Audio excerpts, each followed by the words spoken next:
Yeah, I think it's really important to actually look at where the business wants to go, right? There's a couple of key indicators that will drive you to making that decision in the here and now.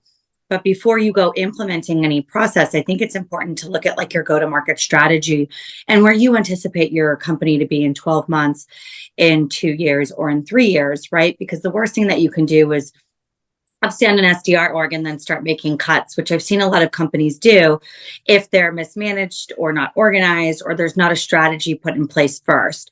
So I always recommend to everybody take that extra 30 days, roll out that strategy, run it by a couple of key stakeholders, and just gather that feedback. Take that time initially because building that foundation to this house, whether it's in-house or outsourced, is going to be critical to your success and how you roll out this plan. So take that time initially to really do that investigation. And kudos to you, Joe, and your team, like to even start thinking about this right at this moment in time. This is part of building out this foundational process. So some of the things I always try to look at, and these are key questions that you can ask yourself during these, go-to-market strategy sessions is, how many account executives do you have now? Are they inundated with outbounding on their own that they need help building pipeline outside because they have so many deals in cycle that they're working through, right? So you need an outbound team to help generate net new logos for them because they're busy trying to close deals, which is what they should be doing. Do you have too many MQLs coming in from your marketing organization that, let's say, some of your AEs were following up on before, and now you need SDRs to follow up on those? You don't want those to go stale because that's building pipeline as well. Or is there not enough inbound MQLs coming in from your marketing team because they're more focused on brand ambassadorship, right? And you need some net new outbounding strategies to take place too. Ask yourself all of these questions, and you'll be able to really figure out at that point also, what are some of the metrics that you'll need to look at to be successful? What do you deem as successful as well? I think it's super important to figure out at the very beginning, what does success look like for you, and set those expectations. Is it that you're just trying to capture net new logos? Is it that you want to use your SDR team for brand ambassadorship? Is it that you want just meetings and open doors? Are you looking for more pipeline? Or are you looking for, more qualified opportunities versus just meetings for open doors? You really have to decide what you want, because I'll tell you what, there's a motion for each of those, whether it's outsourcing or in-house, that you need to decipher and really think about, because to switch up SDRs every 3 months on what the carrot is that they're chasing is really difficult. And then you're dealing more with change management than you are success for your organization. So I think that's pretty important as well. And that also ties into, are they going to be reporting into sales or should they be reporting into marketing? And you have to decide that as well.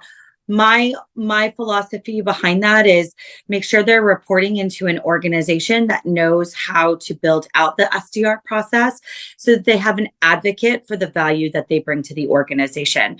In my experience, it doesn't really matter who they roll into as long as they have that key advocate to help them drive success. I think that's really important to take a look at. I also think that it's important to decide as well, is it that you want your SDRs to just farm, or is it that you're trying to break into a new total addressable market? Because that's going to be a different skill set for which types of SDRs you're going to hire, whether they're in-house or outsourced too.